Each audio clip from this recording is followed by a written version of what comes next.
اليمن ولا اي بلد.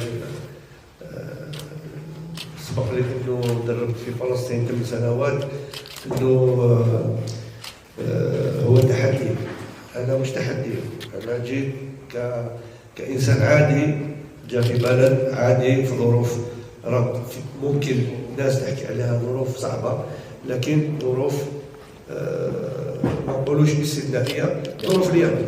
كل بلد وكل منطقه في العالم عندها ظروف تاعها. تقبلوا الامور هذه، لكن علينا احنا نشتغلوا. انا فرحان انه المعسكر هذا يقام في اليوم في صنعاء، بكره في عدن، بعدين في حضرموت. هذا الامور اللي حكيناها في الاتحاد اليمني لكرة القدم، باش نعطوا مجال لكل يمنيين يتقربوا من المنتخب الوطني، اللي يعتبر دبلوماسيين كما حكى الاخ في الكلمه تاعو. وحنايا كفنيين يعني الشغل تاعنا هو تحضير جيد للمنتخب الاستحقاقات القادمه.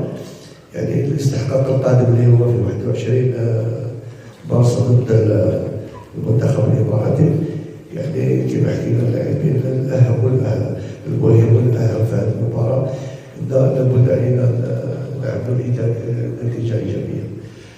وشكرا لكم على حسن الضيافه، وان شاء الله نفرحوا الشعب الياباني ان شاء الله.